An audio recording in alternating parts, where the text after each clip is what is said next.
ادھر نبی رحمت محمد مصطفیٰ صلی اللہ علیہ وسلم کو نبوت کا اعلان کیے 4 برس بیت چکے تھے۔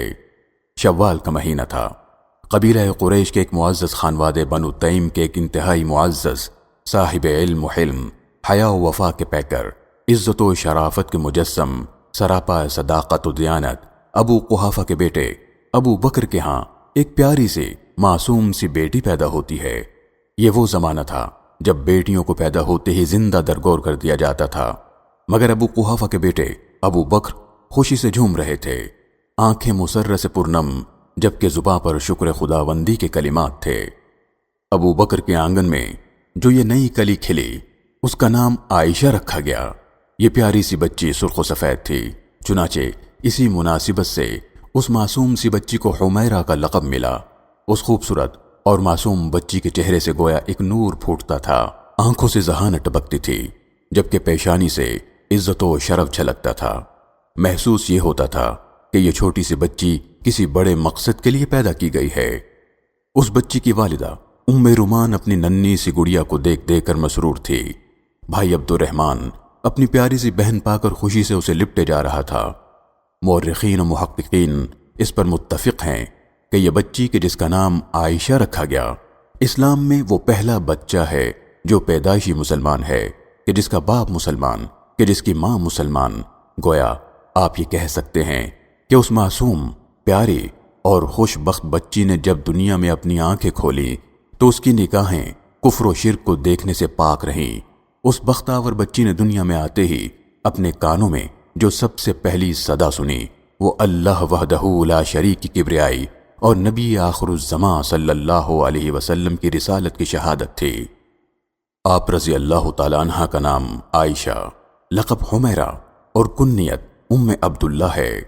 آپ کے والد گرامی کہ جن کا نام نامی عبداللہ، کنیت ابو بکر اور لقب صدیق ہے۔ آپ جلیل القدر صحابی رسول، ہمدم رسول، جانشین رسول ہیں، یار غار ہیں، سفر ہجرت کے ہمراہی ہیں، خلیفہ بلا فصل ہیں۔ سیدہ عائشہ رضی اللہ تعالیٰ عنہ کا اپنے والد ماجد کی طرف سے سلسلہ نسب کچھ یوں ہے: عائشہ بنت ابی بکر بن قحافہ بن عامر بن عمر بن کعب بن سعد بن تیم بن مرہ بن کعب بن لوئی بن غالب بن فہر بن مالک۔ جبکہ والدہ ماجدہ کی طرف سے سلسلہ نسب کچھ یوں ہے: عائشہ بنت ام رومان بنت عامر بن اویمر بن عبد شمس بن عتاب بن ازینہ بن سبیع بن وہمان بن حارث بن غنم بن مالک بن کنانہ ہے۔ یوں حضرت عائشہ رضی اللہ تعالیٰ عنہ باپ کی طرف سے قریشیہ تیمیہ، جبکہ ماں کی طرف سے کنانیہ ہے۔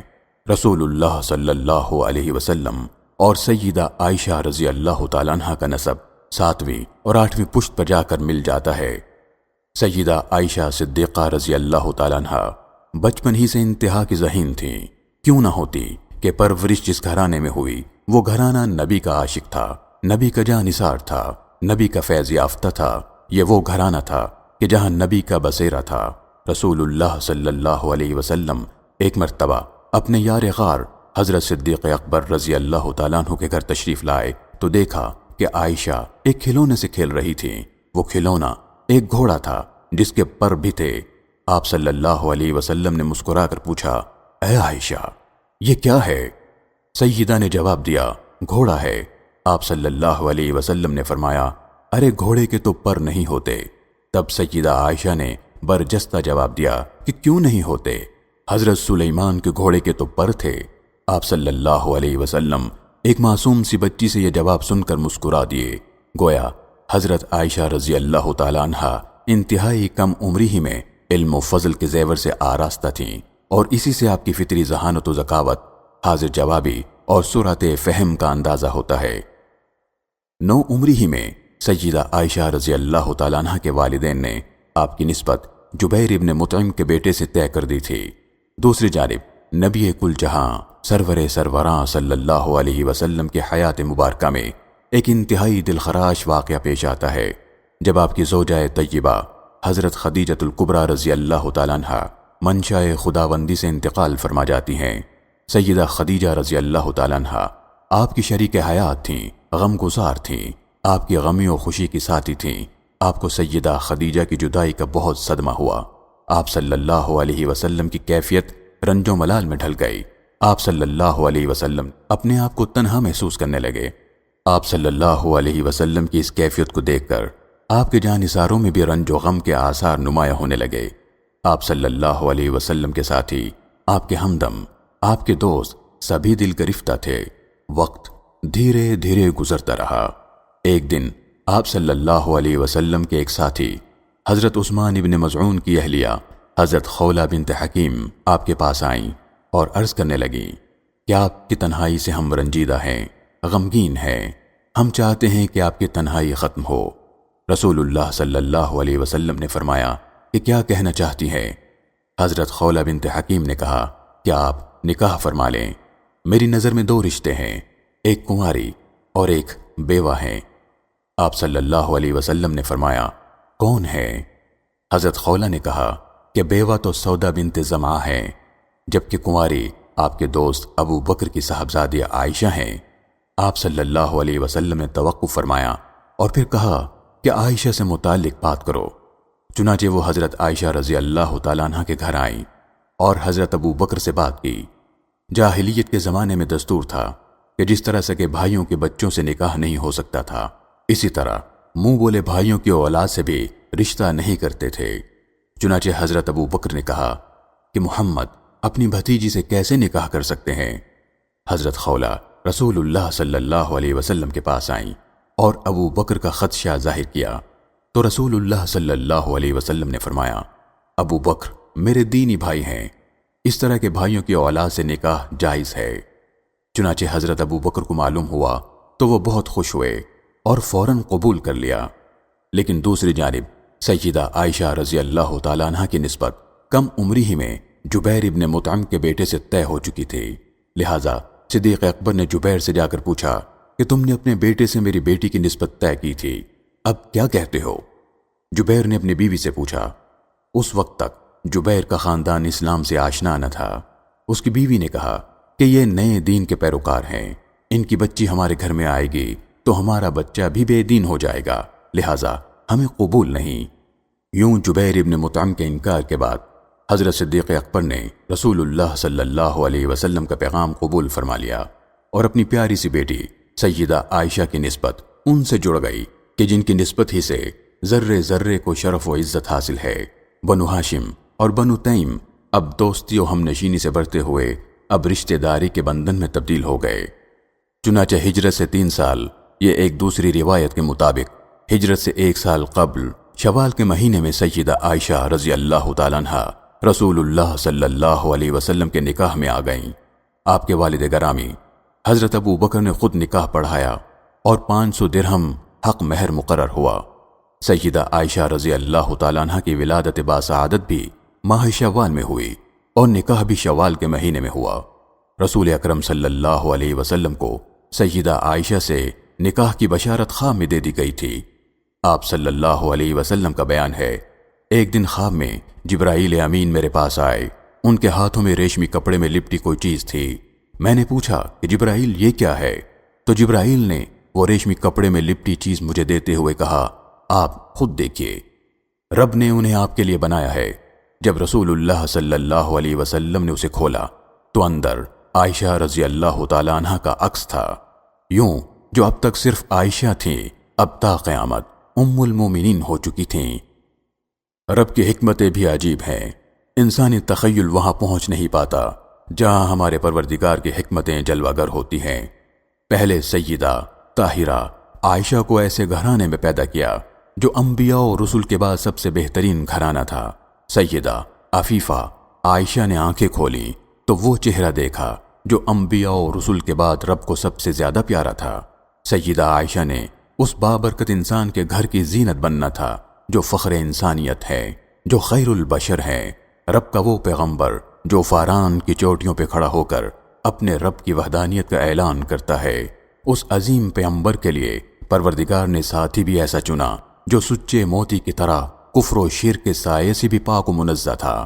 یوں سیدنا ابو بکر جو پہلے آپ کے ساتھی، ہمدم اور دوست تھے، اب اس رشتے کی بدولت آپ صلی اللہ علیہ وسلم کے سسر جبکہ رسول اللہ صدیق اکبر کے داماد ٹھہرے۔ ادھر سن 13 بعد بعثت میں رحمت دو جہاں سرور سروراں صلی اللہ علیہ وسلم کفار و مشرکین کے ایذا رسانیوں سے حکمت الہی کے پیش نظر اپنے ہمدم، اپنے ہم نشیں، اپنے دوست جناب صدیق اکبر کے ہمراہ مدینہ منورہ کی جانب ہجرت فرما گئے۔ مدینہ منورہ پہنچ کر رسول اللہ صلی اللہ علیہ وسلم اور صدیق اکبر نے حضرت زید ابن حارثہ، ابو رافع اور عبداللہ ابن اریقط کو اپنے اہل خانہ کو لانے کے لیے مکہ بھیجا۔ واپسی پر حضرت زید ابن حارثہ کے ساتھ سیدہ فاطمۃ الزہرا، حضرت ام کلثوم، حضرت سودا بنت زمعہ اور ام ایمن اور اسامہ بن زید تھے، جبکہ عبداللہ بن اریقط کے ہمراہ عبداللہ بن ابو بکر، ام رومان، سیدہ عائشہ اور اسماء بنت ابی بکر تھیں۔ مدینہ پہنچ کر سیدہ عائشہ رضی اللہ تعالیٰ عنہا محلہ بنو حارث بن خزرج میں اپنے والد محترم حضرت ابو بکر کے گھر اتریں۔ مدینہ کی آب و ہوا ابتدا میں مہاجرین کو موافق نہ آئی۔ حضرت ابو بکر سخت بیمار ہو گئے۔ سیدہ عائشہ نے اپنے والد گرامی کی نہایت اندہی سے تیمارداری کی۔ جب وہ صحت یاب ہوئے تو سیدہ عائشہ علیل ہو گئیں۔ بہر کیف جب طبیعت بحال ہوئی تو سیدنا ابو بکر نے رسول اللہ صلی اللہ علیہ وسلم سے عرض کیا کہ اے اللہ کے نبی، آپ عائشہ کو رخصت کیوں نہیں کروا لیتے؟ رسول اللہ صلی اللہ علیہ وسلم نے فرمایا، دراصل فی الحال میرے پاس مہر کی رقم نہیں۔ چنانچہ حضرت ابو بکر نے آپ صلی اللہ علیہ وسلم کو 500 درہم بطور قرض حسنہ پیش کیا، جو آپ صلی اللہ علیہ وسلم نے قبول فرمایا، اور یوں شوال سن 1 ہجری یا ایک دوسری روایت کے مطابق شوال سن 2 ہجری میں سیدہ عائشہ رضی اللہ تعالیٰ عنہ کی رخصتی ہوئی۔ اس وقت سیدہ عائشہ کی عمر مبارک 9 برس، جبکہ بعض صاحبان علم و دانش کی تحقیق کے مطابق 17 برس کے لگ بھگ تھی۔ رسول اللہ صلی اللہ علیہ وسلم سیدہ عائشہ کو بہت محبوب رکھتے، اور ام المومنین سیدہ عائشہ رضی اللہ تعالیٰ عنہ بھی اپنے شوہر نامدار سے بے پناہ محبت کرتیں، آپ کا خیال رکھتیں، آپ کے بالوں میں کنگھی کرتیں۔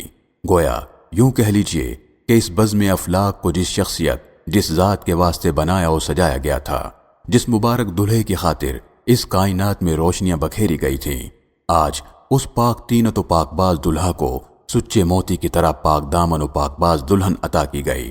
یوں وہ غم و حزن جو رسول اللہ صلی اللہ علیہ وسلم کو ام المومنین سیدہ خدیجہ الکبریٰ رضی اللہ تعالیٰ عنہ کی جدائی سے ملا تھا، پروردگار عالم نے سیدہ طاہرہ، عفیفہ، صدیقہ حضرت عائشہ رضی اللہ تعالیٰ عنہ کی صورت میں ایک نئی زندگی عطا فرمائی، ایک نئی خوشی اور مسرت عطا فرمائی۔ سیرت نگار لکھتے ہیں کہ ام المومنین سیدہ خدیجہ الکبریٰ اور ام المومنین سیدہ عائشہ رضی اللہ تعالیٰ عنہ میں کیا فرق تھا۔ لکھتے ہیں کہ سیدہ خدیجہ آپ صلی اللہ علیہ وسلم کی وہ زوجہ محترمہ تھیں جو آپ کے ناز اٹھاتی تھیں، جبکہ سیدہ عائشہ وہ زوجہ مکرمہ تھی کہ آپ صلی اللہ علیہ وسلم جن کے ناز اٹھاتے تھے۔ ادھر سن 3 ہجری میں غزوہ احد پیش آیا۔ ایک غلط فہمی کی بدولت جب جنگ کا پاسا پلٹ گیا اور آپ صلی اللہ علیہ وسلم کی شہادت کی افواہ مشہور ہوئی تو مدینہ منورہ سے ام المومنین سیدہ عائشہ رضی اللہ تعالیٰ عنہا، حضرت صفیہ بنت عبد المطلب، سیدۃ النساء فاطمۃ الزہرا اور دوسری خواتین اسلام دیوانہ وار میدان کارساز کی جانب لپکیں۔ وہاں پہنچ کر جب آپ صلی اللہ علیہ وسلم کو سلامت دیکھا تو سجدہ شکر بجا لایا۔ ان پاک باز خواتین نے رسول اللہ صلی اللہ علیہ وسلم کے زخموں کو دھویا اور پھر مشکیزوں میں پانی بھر بھر کر زخمیوں کو پانی پلانا شروع کیا۔ امام احمد ابن حنبل نے لکھا ہے کہ ام المومنین حضرت عائشہ رضی اللہ تعالیٰ عنہا غزوہ خندق میں بھی قلعہ سے باہر نکل کر میدان جنگ کے نقشے کا جائزہ لیتیں۔ ان روایتوں سے معلوم ہوتا ہے کہ سیدہ عائشہ فطری طور پر نہایت دلیر اور نڈر تھیں۔ ام المومنین سیدہ عائشہ رضی اللہ تعالیٰ عنہ کی حیات طیبہ کا اگر مطالعہ کیا جائے، آپ کی حیات مبارکہ میں 4 واقعات انتہائی اہمیت کے حامل ہیں۔ واقعہ افک، ایلا، تحریم اور تخییر۔ ان 4 واقعات میں سب سے اہم واقعہ افک ہے، یعنی ام المومنین طیبہ طاہرہ سیدہ عائشہ رضی اللہ تعالیٰ عنہ کے پاکیزہ، اجلے، صاف ستھرے کردار پر تہمت لگانا۔ سرور دو عالم صلی اللہ علیہ وسلم جب مدینہ منورہ آئے تو یہاں کے پاک تینت لوگوں نے آپ کا شاندار استقبال کیا، آپ کو خوش آمدید کہا، اپنی جان اور اپنے مال کو آپ کے قدموں میں نچھاور کر دیا، اپنے گھروں کو آپ اور آپ کے ساتھ ہجرت کر کے آنے والے مہاجرین کے لیے کھول دیا۔ رسول اللہ صلی اللہ علیہ وسلم نے انصار و مہاجرین میں مواخات قائم فرمائی، اور آسمان نے یہ منظر دیکھا کہ شاید حقیقی بھائی آپس میں اس طرح الفت و محبت کا اظہار نہ کرتے جیسا کہ انصار و مہاجرین نے ایک دوسرے کے لیے عقیدت و مودت کی مثالیں قائم کی۔ جہاں انصار و مہاجرین میں ایک دوسرے کے لیے خلوص و محبت تھی، وہیں دوسری جانب مدینے کے یہودیوں میں حسد کی آگ بھڑکنے لگی، بالخصوص منافقین کے سردار عبداللہ بن ابی، جو مدینے کا سردار بننے کا خواب دیکھ رہا تھا۔ رسول اللہ صلی اللہ علیہ وسلم کی مدینہ منورہ میں تشریف آوری کے ساتھ ہی وہ خواب ٹوٹ کر بکھر گیا۔ یہی وہ حسد اور بغض کی آگ تھی جو رئیس المنافقین کو چین نہ لینے دیتی۔ ہر وقت ہر گھڑی وہ اسی طاق میں رہتا کہ کہیں موقع مل جائے اور وہ رسول اللہ صلی اللہ علیہ وسلم کو زک پہنچائے۔ چنانچہ نجد کے قریب مریسیہ نامی بنو مستلق کا ایک چشمہ تھا۔ شعبان سن 5 ہجری میں مسلمان اسی چشمے کے پاس ان سے معرکہ آرا ہوئے تھے۔ منافقین کو چونکہ معلوم تھا کہ یہاں خون ریزی نہ ہوگی، چنانچہ منافقین بڑی تعداد میں فوج میں شامل ہو گئے۔ معروف مورخ ابن سعد کی روایت ہے، اس سفر میں منافقین کی بہت بڑی تعداد شریک تھی جو کسی اور غزوے میں نہ ہوئی۔ رسول اکرم صلی اللہ علیہ وسلم کا معمول تھا کہ جب کبھی سفر پہ جاتے تو ازواج مطہرات میں سے جن کے نام کا قرہ نکلتا وہ معیت کے شرف سے ممتاز ہوتی۔ چنانچہ اس سفر میں سیدہ عائشہ رضی اللہ تعالیٰ عنہا آپ کے ہمراہ تھیں۔ چلتے ہوئے اپنی بہن اسما کا ہار استعمال کے لیے لے لیا۔ سیدہ عائشہ نے وہ ہار گلے میں پہن لیا۔ ہار کی کڑیاں اتنی کمزور تھیں کہ ٹوٹ ٹوٹ جاتی تھیں۔ اس وقت سیدہ عائشہ کی عمر مبارک 14 برس تھی۔ اس عمر میں لڑکیوں کو زیورات سے خاص لگاؤ ہوتا ہے۔ سفر میں حضرت عائشہ رضی اللہ تعالیٰ عنہا اپنے محمل میں سوار ہوئی۔ ساربان محمل اٹھا کر اون پر رکھ دیتے اور چل کھڑے ہوتے۔ کم سنی اور حالات کی بدولت آپ رضی اللہ تعالیٰ عنہا دبلی پتلی اور ہلکی پھلکی تھیں کہ ساربانوں کو مطلق احساس نہ ہوتا کہ اس میں کوئی سوار بھی ہے یا نہیں۔ کارواں اپنی منزل کی جانب گامزن تھا۔ راستے میں ایک مقام پر پڑاؤ کیا کہ لوگ اپنی اپنی ضروریات سے فارغ ہو جائیں۔ ام المومنین سیدہ عائشہ بھی قافلے سے ذرا دور نکل کر باہر آڑ میں چلی گئیں۔ جب وہ واپس ہوئیں تو اتفاق سے ہاتھ گلے میں پڑا تو گلے میں ہار نہ تھا۔ یکدم گھبرائیں، ایک تو کم سنی اور پھر مانگے کی چیز، گھبرا کر وہیں ہار ڈھونڈنے لگیں۔ ادھر قافلے کی روانگی کا وقت آن پہنچا۔ ساربانوں نے محمل کو اٹھا کر اون پر رکھا، یہ سمجھتے ہوئے کہ آپ اس میں سوار ہو چکی ہیں۔ یوں قافلہ روانہ ہو گیا۔ دوسری جانب سیدہ کو ڈھونڈتے ڈھونڈتے بالآخر ہار مل گیا، مگر اب کافی دیر ہو چکی تھی۔ واپس پلٹی تو قافلہ روانہ ہو چکا تھا۔ کافی پریشان ہوئی، آخرکار چادر اوڑھ کر وہیں بیٹھ گئیں کہ جب قافلے والوں کو معلوم ہوگا تو واپس مجھے لینے آ جائیں گے۔ رات بیت گئی۔ ادھر ایک صحابی حضرت صفوان ابن معطل رضی اللہ تعالیٰ عنہ، جو بطور ساقہ یعنی ان کی ذمہ داری تھی کہ وہ قافلے کے پیچھے پیچھے چلتے تھے کہ قافلے والوں کی گری پڑی چیزوں کا انتظام کر سکیں۔ وہ جب صبح پڑاؤ کے مقام پر پہنچے تو دور سے کچھ نظر آیا۔ حکم حجاب سے پہلے انہوں نے ام المومنین سیدہ عائشہ رضی اللہ تعالیٰ عنہ کو دیکھ رکھا تھا، چنانچہ دیکھتے ہی پہچان گئے اور انا للہ پڑھا۔ آواز سن کر حضرت عائشہ چونک اٹھیں۔ صفوان نے اپنا اونٹ بٹھایا اور ان کو سوار کر کے منزل کی جانب تیزی سے روانہ ہو گئے اور جلد قافلے سے جا ملے۔ ادھر جب حضرت صفوان اونٹ کی مہار پکڑے قافلے میں پہنچے اور اونٹ پر ام المومنین سیدہ عائشہ سوار تھیں، بس پھر کیا تھا، منافقین کے سردار عبداللہ بن ابی کو وہ موقع ہاتھ آ گیا جس کے انتظار میں وہ دن رات بے چین تھا۔ چنانچہ اس نے یہ مشہور کر دیا کہ ام المومنین اب نعوذ باللہ پاک دامن نہ رہیں۔ نیک دل مسلمان سنتے تو کانوں کو ہاتھ لگاتے اور کہتے کہ سبحان اللہ ھذا بہتان عظیم، مگر اس زہریلے سانپ نے یہ زہر کچھ اس طرح پھیلایا کہ مسلمانوں میں سے کچھ سادہ لوگ بھی اس کا شکار ہو گئے۔ مگر دوسری جانب مریم اسلام یعنی سیدہ عائشہ رضی اللہ تعالیٰ عنہا اس پورے معاملے سے بے خبر تھیں۔ ایک روز ضرورت کے لیے باہر تشریف لے گئیں۔ آپ کے ہمراہ مستح تھی۔ راستے میں ٹھوکر لگی تو زبان سے اپنے بیٹے کے بارے سخت الفاظ نکلے۔ سیدہ عائشہ ناراض ہوئیں اور کہا کہ صحابی رسول کے بارے میں کیا کہتی ہو؟ اس پر مستح نے پوری کہانی سنا ڈالی۔ یہ تمام قصہ سنتے ہی ان کے پاؤں تلے زمین نکل گئی۔ آپ خود فرماتی ہیں کہ بدحواسی میں اپنی ضرورت ہی بھول گئی اور واپس لوٹ آئی۔ تاہم انہیں اتنی بڑی بات کا یقین نہ آیا، چنانچہ میکے چلی آئیں۔ ماں سے پوچھا تو انہوں نے تسکین دی۔ اتنے میں ایک انصاریہ آ گئیں، اس نے پوری داستان سنا دی۔ اب شک کا کوئی موقع نہ تھا، سیدہ سنتے ہی بے ہوش ہو گئیں۔ والدین نے سنبھالا اور سمجھا بجھا کر گھر واپس بھیج دیا۔ گھر پہنچ کر شدید بیمار ہو گئیں۔ آپ جانتے ہیں کہ اس کیفیت میں انسان کس قدر حساس ہو جاتا ہے، چنانچہ سیدہ بہت حساس ہو گئیں۔ رسول اللہ صلی اللہ علیہ وسلم گھر تشریف لاتے تو کھڑے کھڑے پوچھ لیتے کہ اب طبیعت کیسی ہے؟ ام المومنین سیدہ عائشہ کو خیال ہوا کہ میرے حال پر آپ کو ذرا سا بھی التفات نہیں، اسی بنا پر اجازت لے کر پھر میکے آ گئیں۔ دن رات آنکھوں سے آنسو رواں رہتے۔ خود فرماتی ہیں کہ نہ آنسو تھمتے تھے اور نہ آنکھوں میں سرما لگتا تھا، نہ بھوک لگتی نہ پیاس۔ باپ بیٹی کو سمجھاتے کہ بیٹا رو رو کر کلیجہ نہ پھٹ جائے۔ ماں دلاسا دیتی کہ بیٹی، جو بیویاں اپنے شوہر کو چہیتی ہوتی ہیں ان کو اس قسم کے صدمے پہنچا ہی کرتے ہیں، مگر دل تھا یہ سنبھلتا نہ تھا۔ ایک روز ارادہ کر لیا کہ کنویں میں گر کر جان دے دوں گی۔ ادھر رسول اللہ صلی اللہ علیہ وسلم نے شریروں کا منہ بند کرنے کے لیے تحقیق کو ضروری سمجھا۔ آپ صلی اللہ علیہ وسلم نے حضرت علی اور حضرت اسامہ سے مشورہ کیا۔ حضرت اسامہ نے تسکین دی اور سیدہ کی برات بیان کی، جبکہ حضرت علی نے کہا کہ اے اللہ کے رسول، آپ کے لیے دنیا میں عورتوں کی کوئی کمی نہیں، آپ خادمہ سے پوچھ لیجئے، وہ سچ بتائے گی۔ چنانچہ اشارے کنایوں میں اس سے پوچھا گیا تو وہ سادہ لوح سمجھ نہ سکی اور بولی، اور تو کوئی برائی نہیں مگر کم سنی ہے، آٹا گوندھ کر سو جاتی ہیں تو بکری آٹا کھا جاتی ہے۔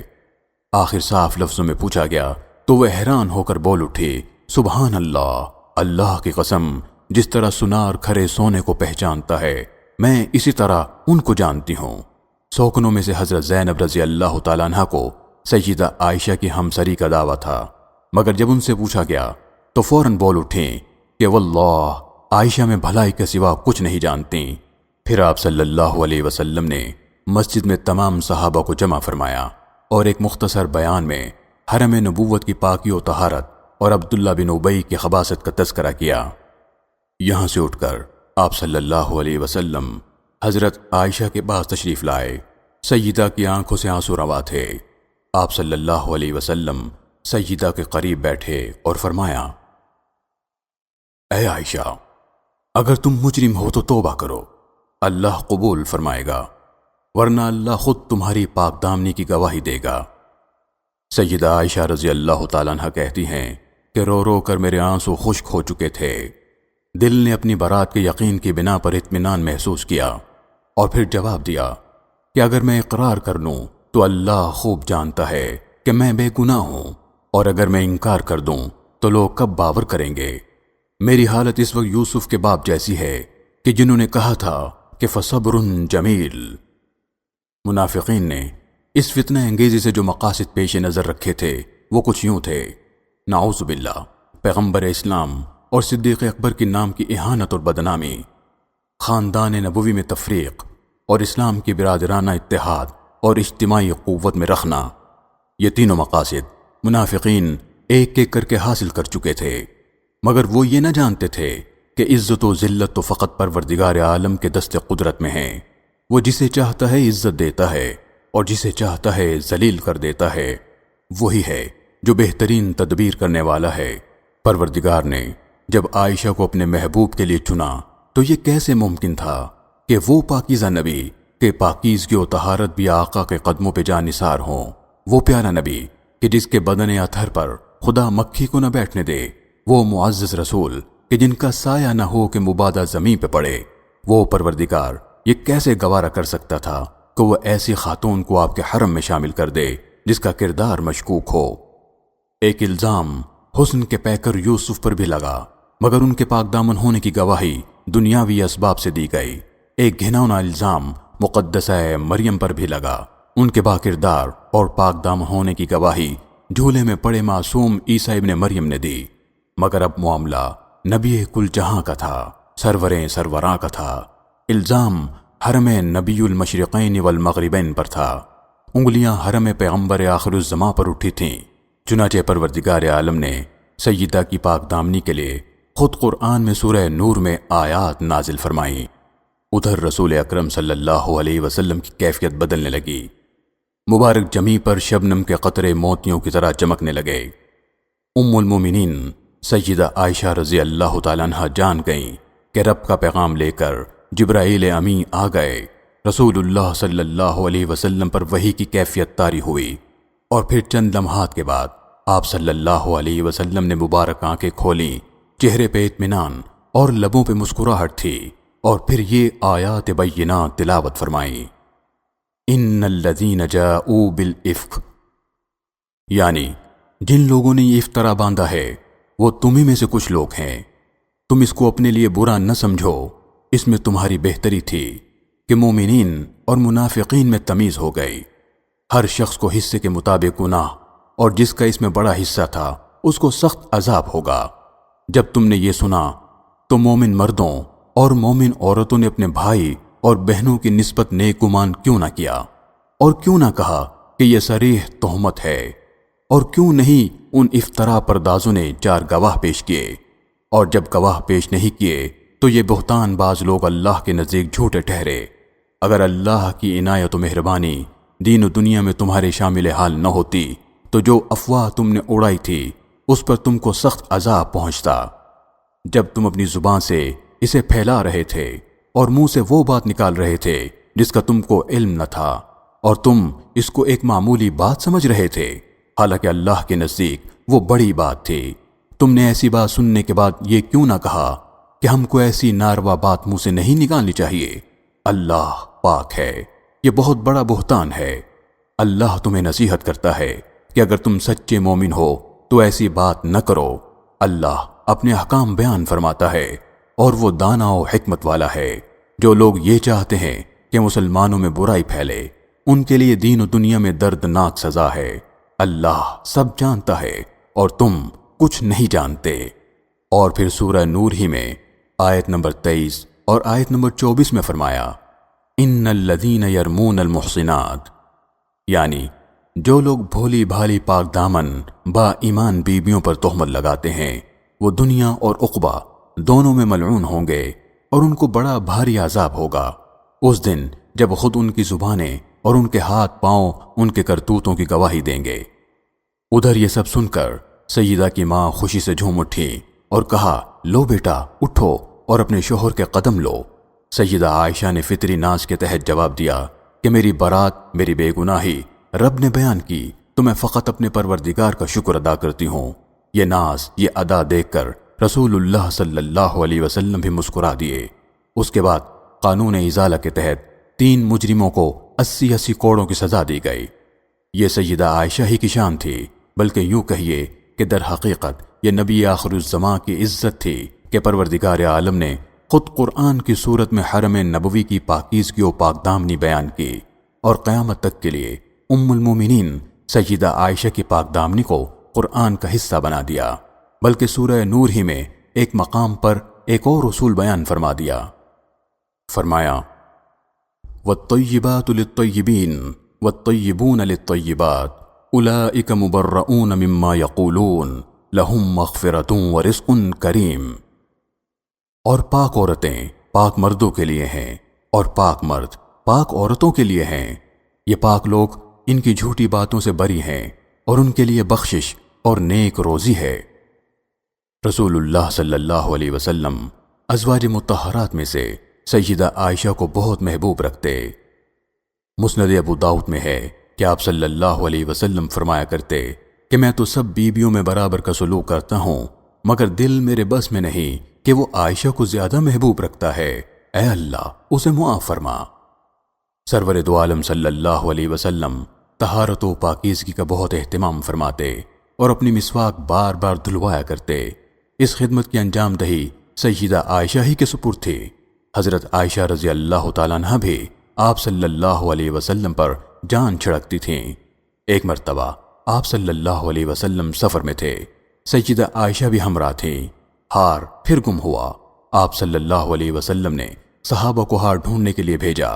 تلاش میں وقت لگ گیا، نماز کا وقت ہوا، دور دور تک پانی نہ ملا، اس لیے لوگوں نے بغیر وضو کے نماز ادا کی۔ واپس آئے تو آپ صلی اللہ علیہ وسلم سے ذکر کیا تو اسی وقت آیت تیمم نازل ہوئی۔ وَإِن كُنتُم مَّرْضَىٰ أَوْ عَلَىٰ سَفَرٍ أَوْ جَاءَ أَحَدٌ مِّنكُم مِّنَ الْغَائِطِ أَوْ لَامَسْتُمُ النِّسَاءَ فَلَمْ تَجِدُوا مَاءً فَتَيَمَّمُوا صَعِيدًا طَيِّبًا فَامْسَحُوا بِوُجُوهِكُمْ وَأَيْدِيكُمْ إِنَّ اللَّهَ كَانَ عَفُوًّا غَفُورًا۔ یعنی اگر تم بیمار ہو یا سفر میں ہو یا حاجت ضروری سے فارغ ہوئے ہو یا عورتوں سے مقاربت کی ہے اور تم پانی نہیں پاتے تو پاک مٹی سے تیمم کر لو، یعنی اسے منہ اور ہاتھوں پر پھیر لو، بے شک اللہ معاف کرنے والا بخشنے والا ہے۔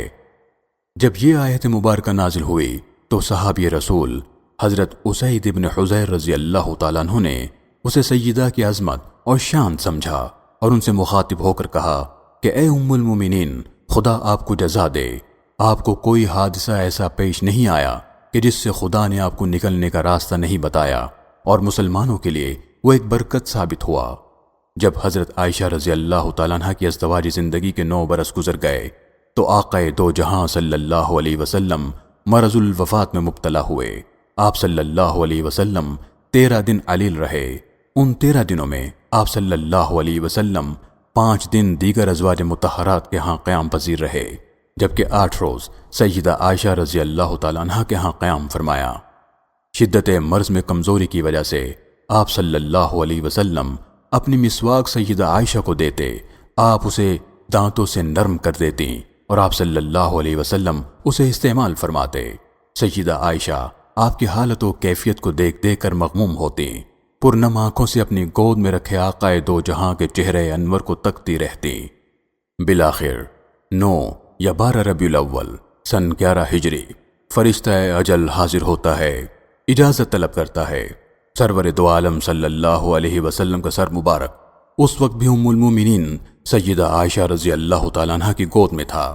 نگاہیں سیدہ کے چہرے پہ تھی، جبکہ زباں مبارک پہ اللہم انت الرفیق الاعلیٰ کے الفاظ تھے۔ یوں آقا دو جہاں صلی اللہ علیہ وسلم اپنی محبوب زوجہ مطہرہ سیدہ عائشہ رضی اللہ تعالیٰ عنہ کے حجرے میں سیدہ کی گود میں اللہم انت الرفیق الاعلیٰ کہتے ہوئے وصال فرما گئے، اور سیدہ ہی کے حجرے کو یہ اعزاز حاصل ہوا کہ آپ صلی اللہ علیہ وسلم کی ابدی آرام گاہ بننے کا شرف حاصل ہوا۔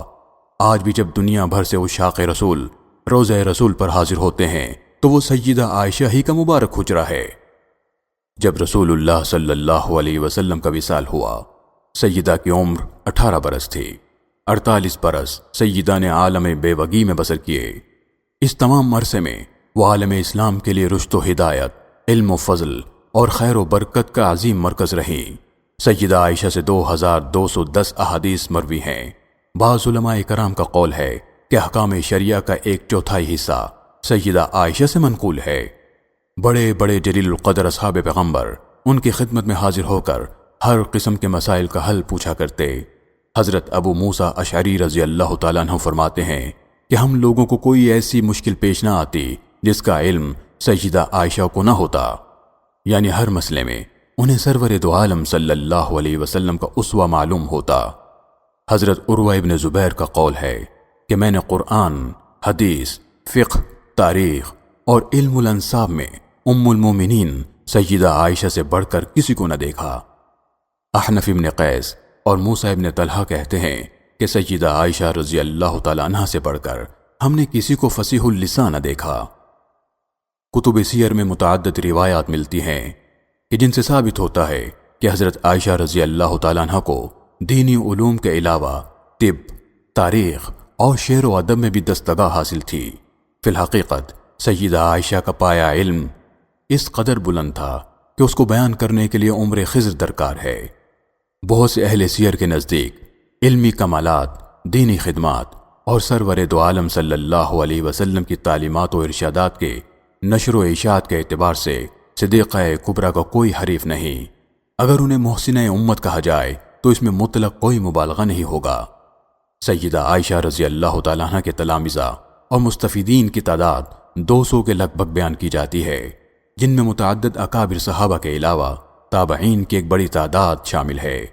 ان میں سے کچھ کے اسماء گرامی کچھ یوں ہیں: حضرت ابو ہریرہ، حضرت ابو موسیٰ اشعری مفسر قرآن، حضرت عبداللہ ابن عباس فقیہ الامت، حضرت عبداللہ ابن عمر، حضرت عمرو بن عاص، حضرت عبداللہ بن زبیر، حضرت بریرہ، عروہ بن زبیر، قاسم بن محمد بن ابی بکر، ابو سلمہ بن عبد الرحمن، مسروق بن اجدع، معاذہ بنت عبداللہ العدویہ، صفیہ بنت شیبہ، عمرہ بنت عبد الرحمن، عائشہ بنت طلحہ اور امام نخعی وغیرہ شامل ہیں۔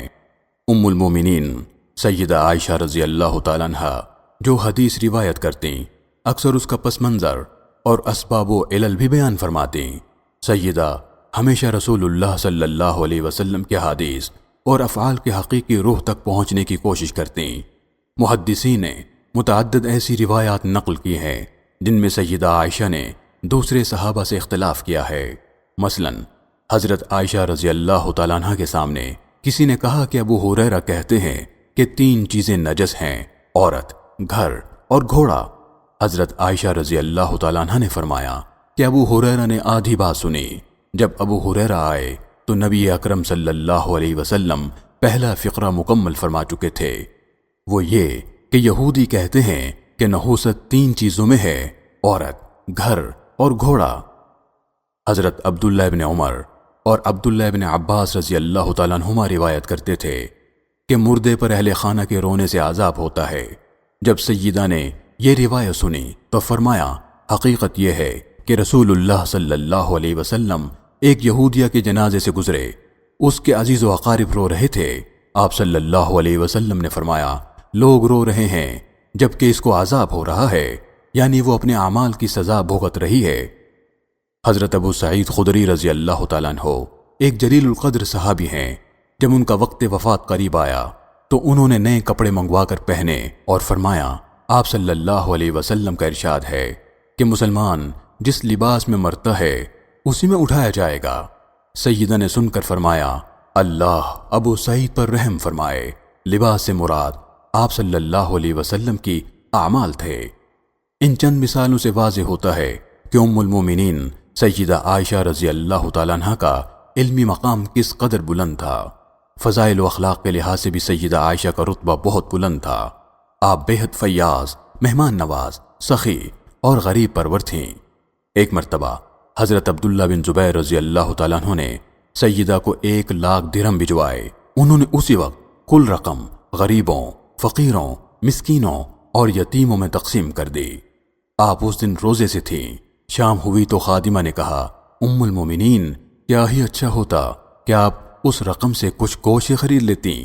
آپ نے فرمایا، تم نے یاد دلا دیا ہوتا۔ عروہ بن زبیر کہتے ہیں، ایک مرتبہ سیدہ عائشہ رضی اللہ تعالیٰ عنہ کے پاس 70,000 کی رقم آئی۔ سیدہ نے عروہ کے سامنے کھڑے کھڑے ساری رقم خدا کی راہ میں خرچ کر دی اور دوپٹے کا گوشہ جھاڑ دیا۔ موطا امام مالک میں ہے کہ سیدہ عائشہ ایک روز روزے سے تھیں اور گھر میں ایک روٹی کے سوا کچھ نہ تھا۔ اتنے میں ایک سائلہ نے آواز دی۔ خادمہ کو کہا کہ یہ روٹی سائلہ کو دے دو۔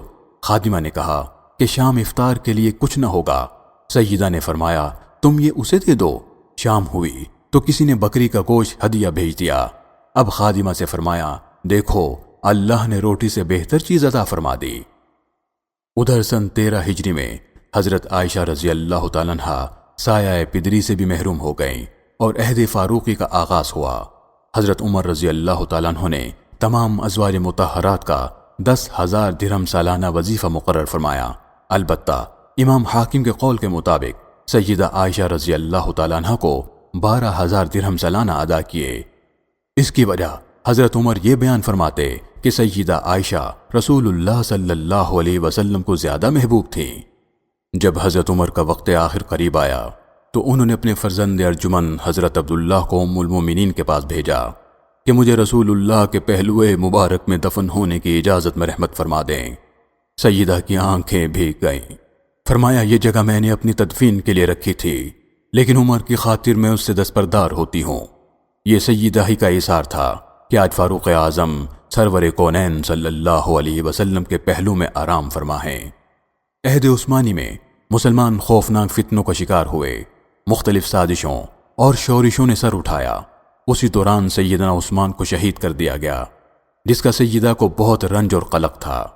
چنانچہ حضرت علی کی خلافت کے زمانے میں بعض اکابر صحابہ کرام اور دیگر مسلمانوں نے قصاص عثمان کا مطالبہ کیا۔ اس جماعت میں حضرت زبیر ابن عوام اور حضرت طلحہ جیسے جلیل القدر صحابی شریک تھے۔ چنانچہ سیدہ عائشہ کہ جن کو قتل عثمان کا بہت صدمہ تھا، وہ بھی خلوص اور نیک نیتی کے ساتھ اس جماعت کے ساتھ ہوئیں۔ اس جماعت کا خیال تھا کہ قاتلان عثمان میں بعض لوگ حضرت علی کرم اللہ وجہہ کی جماعت میں موجود ہیں، جبکہ دوسری جانب سیدنا علی کرم اللہ وجہہ کا کہنا تھا کہ جب تک مکمل تحقیق کے بعد قاتلوں کا علم نہ ہو جائے ان پر حد جاری کرنا ممکن نہیں۔ بہرکیف سازشی ٹولے نے بالآخر مسلمانوں کے ان دونوں گروہوں کو آپس میں الجھا دیا اور بدقسمتی سے جنگ جمل کا واقعہ پیش آیا، جس میں دونوں طرف سے مسلمانوں کو شدید جانی نقصان ہوا۔ تاہم حضرت علی رضی اللہ تعالیٰ عنہ غالب آئے۔ انہوں نے انتہائی عزت و احترام کے ساتھ سیدہ عائشہ رضی اللہ تعالیٰ عنہ کو واپس بھیجا۔ سیدہ عائشہ رضی اللہ تعالیٰ عنہ کو جب بھی یہ جنگ یاد آتی تو پھوٹ پھوٹ کر روتی کہ کاش میں آج سے 20 برس قبل معدوم ہو چکی ہوتی۔ سن 40 ہجری میں جب شیر خدا کو شہید کر دیا گیا تو حضرت عائشہ رضی اللہ تعالیٰ عنہ کو سخت صدمہ پہنچا۔ کوفہ سے کچھ لوگ مدینے آئے اور انہوں نے اہل عراق کی شیر خدا پر الزام تراشی اور ان کی شہادت کا واقعہ بیان کیا تو سیدہ عائشہ نے فرمایا، اللہ علی پر رحمت بھیجے، ان کو جب بھی کوئی بات پسند آتی تو یہی فرماتے کہ صدق اللہ و صدق رسولہ۔ اہل عراق ان پر جھوٹ تہمت لگاتے ہیں اور بات کو بڑھا کر بیان کرتے ہیں۔ ادھر حضرت علی شیر خدا کے بعد حضرت امیر معاویہ رضی اللہ تعالیٰ عنہ کا زمانہ آیا۔ حضرت امیر معاویہ رضی اللہ تعالیٰ عنہ نے اپنے دور حکومت میں صدیقہ کبریٰ کا بے انتہا اعزاز و اکرام کیا۔ تاہم ام المومنین کو کسی بات سے اختلاف ہوتا تو برملا اس کا اظہار فرماتی۔